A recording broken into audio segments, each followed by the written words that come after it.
7 de la mañana con 16 minutos. Gracias por permanecer en nuestra sintonía. Nuestro próximo invitado se encuentra ya con nosotros, experto en inteligencia y seguridad de las Fuerzas Armadas ecuatorianas, el coronel Edison Romo.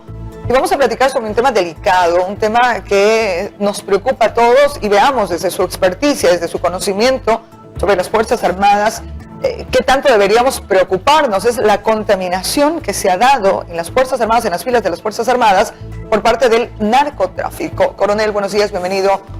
Siempre es un gusto recibirlo en este medio de comunicación. Muchas gracias por la invitación y siempre estaremos dispuestos a colaborar.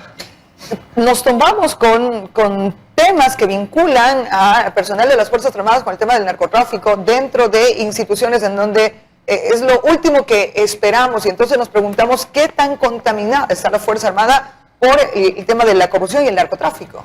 Bueno, yo pienso que hay que hacer un buen análisis y verle de diferentes aristas, ¿no es cierto? Yo digo que, para explicarlo en términos simples, cuando hay pecado hay pecadores. Entonces el pecado es que haya los sembríos de coca.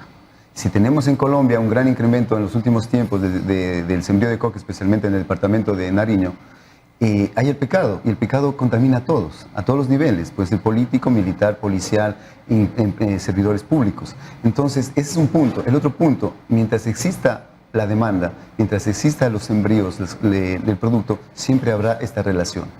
Yo diría que este es un problema nacional, regional y mundial. Pero es un problema que no se lo está mirando en esa dimensión, es decir, el narcotráfico, que es una empresa millonaria que mueve cantidad de dinero, pues tiene que buscar aliados en todos los niveles, y los estados al parecer no están mirando aquello, es decir, no están previniendo o buscando los mecanismos de proteger especialmente al personal militar, que es el que está más cercano por el tema de su trabajo mismo. Bueno, yo diría que si uno analiza el poder del narcotráfico, en Colombia, el Plan Colombia no dio el resultado que ellos querían. En el Plan Mérida en México tampoco les ha dado el resultado. Entonces, lo que tenemos que nosotros identificar es que, de una u otra manera, este poder está penetrando en las instituciones. ¿Qué hacer y por qué? Por ejemplo, si hablamos en nuestro país, en concreto en Fuerzas Armadas, yo diría que los casos de 6, 8, 10 personas en 40.000 efectivos es mínimo. Es simple, pero de una u otra manera ya está contaminado, ¿no es cierto? Ya está ingresado, ya hay gente que está en estos temas. Segundo, cuando hablamos de las instituciones que están, si usted hace un análisis aquí en el país, la corrupción es muy amplia. Tenemos un vicepresidente preso, tenemos denuncias en contra del presidente por actos supuestamente de corrupción, tenemos ministros, tenemos viceministros, tenemos casi a todo nivel. Entonces, el narcotráfico está penetrando a las instituciones. Y claro, la fuerza pública, las fuerzas militares, somos una institución. Que estén contaminados 6 o 8 personas va a ser dable. Yo diría más bien que nos hemos demorado. ¿Por qué? Si nosotros nos damos cuenta de la posición geográfica que tenemos como Ecuador. Estratégica. Más que estratégica, entre dos países productores de la mayor cantidad de cocaína en el mundo, Perú y Colombia. El queso en el pan moja a los lados. Entonces, de una u otra manera, nos vamos a ir contaminando, nos estamos contaminando. ¿Qué hacer y qué no hacer? Ahora, el militar tiene un tema de valores, es decir, cuando ingresa a las filas es toda una predisposición suya como individuo, y luego tiene una formación interna que dice, eso ha logrado que se tarde, como usted dice, nos hemos tardado en involucrarnos de mayor forma con el tema del narcotráfico. Cuando uno ingresa a la vida militar sabe que no va a ser millonario y que va a tener una vida digna, que le permita vivir, que le permita educar a su familia y vivir, yo diría, dignamente. No va a ser millonario, primero. Segundo, cuando uno analiza los valores que se han perdido en la sociedad, es parte de llevar a esta corrupción, es parte de llevar a estos delitos. Entonces yo diría que en Fuerzas Armadas en los últimos 10 años se afectó el poner a ministros que no conocían nada del tema de Fuerzas Armadas. Y de una u otra manera la disciplina sí tuvo un declive. Incluso en muchas partes se quiso o se habló mucho de los oficiales y la tropa, la diferencia de que los oficiales tenían muchas prebendas y la tropa no. Entonces se quiso dividir. Eso es malo, eso bájala. Hagamos de cuenta que en algún momento el oficial que está comandando a su tropa va a enfrentar a un enemigo. Pero si el personal de tropa piensa y dice, este oficial siempre está llevándose las mejores cosas para él y nos está llevando cosas y beneficios nuestros, no va a actuar en buena lid. Entonces, los valores y virtudes militares son únicos.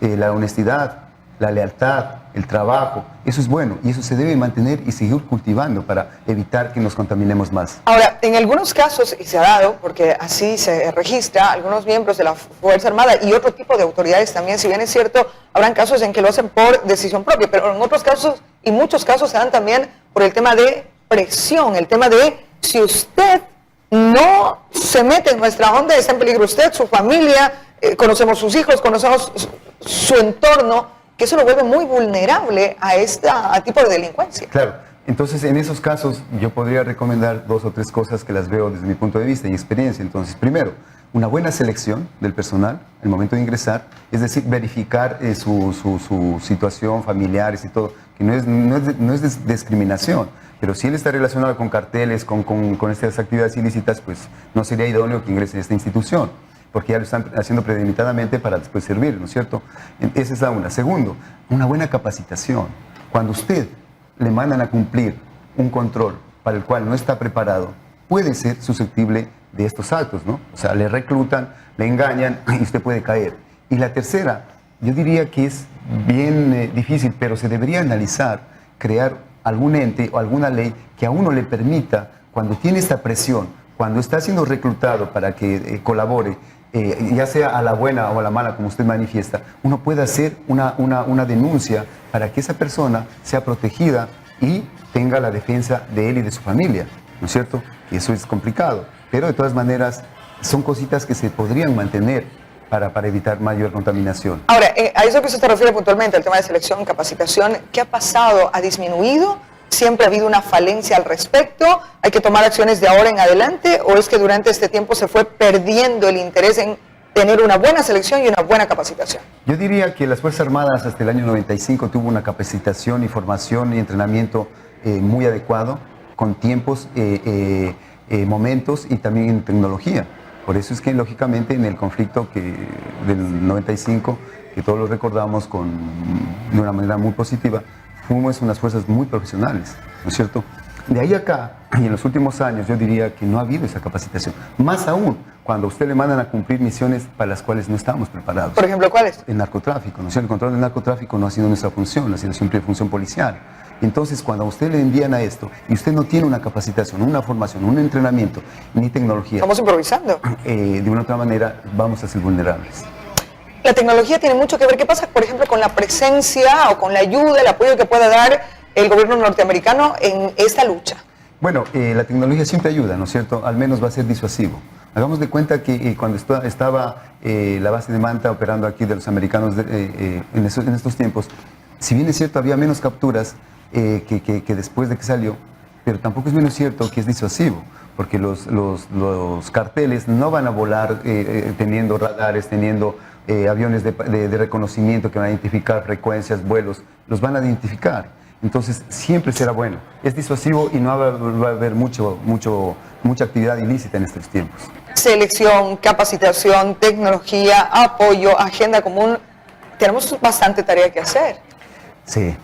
Lastimosamente es una amenaza muy grande y nosotros tenemos que sacar provecho de las experiencias ajenas, ¿no es cierto? El dolor que ha tenido Colombia, el dolor que ha tenido Perú, el dolor que tiene México con sus diferentes planes y actividades para controlar este flagelo ha sido grande, ha sido diverso, ha sido complejo, mucha contaminación, muchas muertes. Nosotros en buena hora estamos, yo digo, en la actividad de poder ser proactivos y evitar este tipo de contaminación. Pero se está haciendo algo desde el gobierno central, se está mirando con estos ojos, con esa necesidad, por ejemplo, a las Fuerzas Armadas ecuatorianas. Yo pienso que, por ejemplo, la presencia de un ministro como el señor general Jarrín es muy bueno. Eso ayuda, eso le da un mejor norte y nos involucra en el campo de... Con conocimiento de causa. Con conocimiento de causa y nos involucra en las misiones que tenemos. Eso permite que esta persona encamine para que las capacitaciones sigan dándose, ¿no? No importa el país, porque nosotros, como yo digo, nosotros tenemos que ver por la seguridad de nuestro país. Nosotros necesitamos apoyo de cualquier país que nos dé,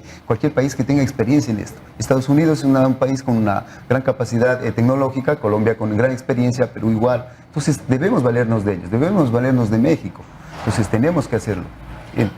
El tema del narcotráfico es un tema que vemos a largo plazo, difícilmente vemos que vaya a eliminarse, mueve tanto recurso económico, que coima a quien tiene que coimar, que ejerce presión sobre quien tiene que hacerlo con el objetivo de lograr su cometido. Es decir, ya los países y los países latinoamericanos, en donde, y en el caso del Ecuador, en donde tenemos tan cercano el tema de la producción, de la siembra, de donde sale el narcotráfico, donde sale la droga, debemos tener como política de Estado el enfrentar de mejor manera, con mejor tecnología, lo que se está viviendo, y especialmente a las Fuerzas Armadas y el sector de la policía. Yo por eso digo que de todas maneras el convenio hecho con Estados Unidos para que el avión P-3 o aviones de reconocimiento de diferentes características estén viniendo a volar a aquel país, ya es algo, ¿no? Ayuda a controlar, ayuda a hacer una medida disuasiva.